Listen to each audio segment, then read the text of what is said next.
what's up guys? This is episode 5 of Finishing Runescape. So in this episode, the main focus is making gold. We need a bunch of upgrades, we need some prayers, we need to get a whole bunch of things for Desert Treasure 2, and once that's done, we're heading for the endgame.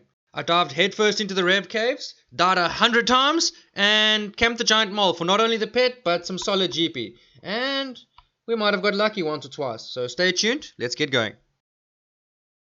So unfortunately, while I was playing, my hard drive went full, so I didn't record the last 2 hours of me playing. We started the giant mole grind at 63 kills, and I didn't get the first 90 kills. Then I opened up, I think it was 6 beginner clues, and we actually got 2 pieces. So yeah, but anyway, it's time for the Rev Cave grind. I started on 3.5 mil. I went for a basic setup, protect toxic blowpipe and a few others. I did eventually change it up, and I did skull and just protect the blowpipe for the remainder of the Rev Caves. I started off a bit slack. It was my very first time, so I did optimize near the end with my inventory and all that sort of thing. I eventually bought a seed pod, and yeah. So after watching a video or two, I decided to go for these 2 demon spawns over here. There are 2 agility shortcuts which I can jump over and escape if the agility level is not high enough. The first 2 trips were successful. I didn't see any PKs, and I was loving having this valuable loot. Woke up fresh and early the next morning, did 2 or 3 runs, nothing, no PKs. And then finally, it happened. I just wasn't looking at my minimap, I was watching Power Slap on the second monitor. And yeah, I almost lost my toxic blowpipe. Luckily I didn't though, so yeah, don't judge me please, I'm a noob. So it was the first time I was actually being attacked in the wilderness or Rev Caves. I only realized afterwards he actually splashed me, but then he got the entangle, and then he took me out. Went in for the melee hit. I saw he tried to drain my mana so he can get my pipe, but not a hell, I was losing my toxic blowpipe. Ended up not being skulled either. I think the skull ran out.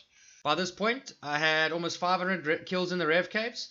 I'm looking to go at least 1,000, 1,500, maybe even 2,000 Rev kills. And we can see where we're at from there. After selling everything off, we were sitting at a comfortable 14.2 million. I had a lot on my mind that I wanted to buy, starting with Osmutten's Fang. To maximize GP income, I ensured that I kept up to my herb runs as well as my birdhouse runs. Did a session on the giant mole and ended on 210 KC. I am in full Darox, by the way. I know it's an important moment, but I wasn't recording. I bought the Fang for about 21 mil, and we had 10 mil left over, not enough to buy the Dextra scroll, so it was back to either the mole or to the Rev Caves to farm some more GP. At around the 700 KC mark for Revenants, we finally got a totem, and it was the 16 million. More than enough gold to buy Rigor and Augury, so I have the endgame praise. Then it was back to the giant mole. We did about 350 kills, ended at 571 KC, and obviously still no pet. There was 1 or 2 things I wanted to do just before I locked myself away at the giant mole, like get those angler boots upgraded from Tempera. So I quickly did 10 runs, got enough flakes, and got a collection log slot. Then it was off to the blue money printer. It cannot be a GP making video without Vorkath. I am quite slow in killing him. I'm only doing about 5 to 6 minutes max a run, so he's not worth the farm yet, but I'll definitely be coming back when I have enough gear. For now, we just dropped him to 20 KC. It was time to turn the giant mole's tunnel into my home. I knew I would potentially need to do thousands of kills. It's time to do it.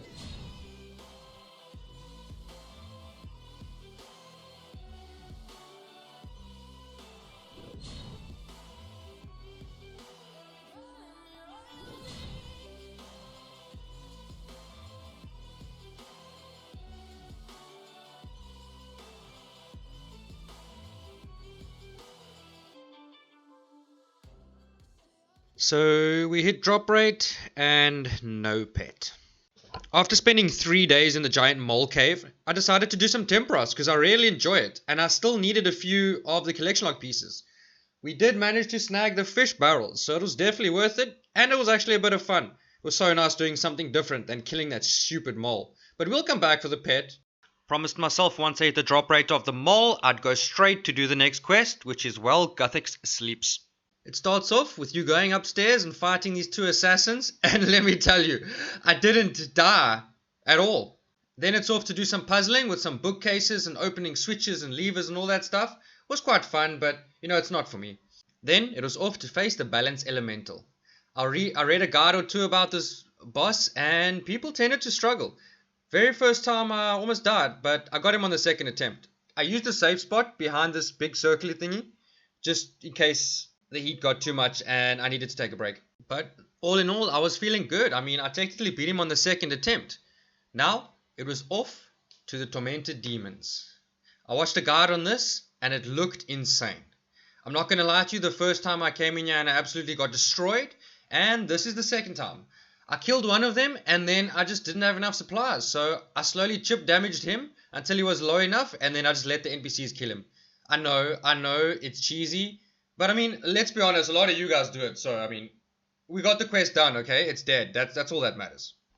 So with that, we finished Well Guthix Sleeps.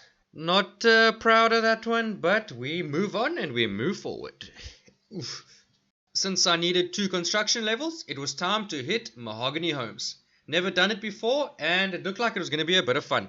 Basically, all you do is you get contracts from someone in Falador, and you go to the houses and redo the furniture and repair what's needed, and that's about it. You go back and forth, and you get carpenter points, and you can buy a whole bunch of things. It takes up to like 16 to 20 hours just to greenlog this minigame.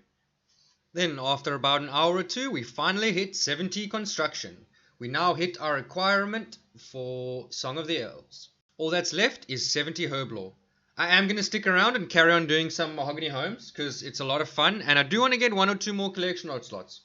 So we just hit 71, 378 points, and it's time to buy the plank sack so we can do 3 runs before needing to bank. I also picked up the supply crate for 25 points. Was hoping there'd be some good stuff in there, and it was underwhelming. Continuing the grind, 72 construction. 73 construction. I wasn't recording. You can check at the bottom right. It's flashing, okay? 200 points, and we grab ourselves the carpenter boots. Since I was here for XP and not for the collection log, I'm going to be coming back one day to greenlog this bad boy. My last prerequisite for Song of the Elves is 70 Herblore. I was basically just bank standing, pulled up a Herblore guide, and was spamming potions.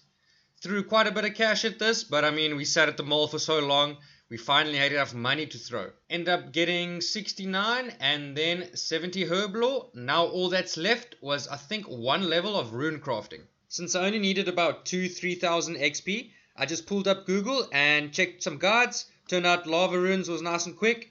I wanted to do Guardians of the Rift, but I thought I'd save that for another time where I could actually grind out a few of the collection logs.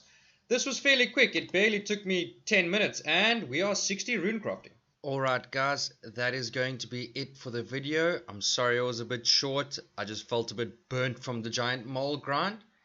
Anyway, we're going to have a whole bunch of fun next video. I'll see you then. Much love. Cheers.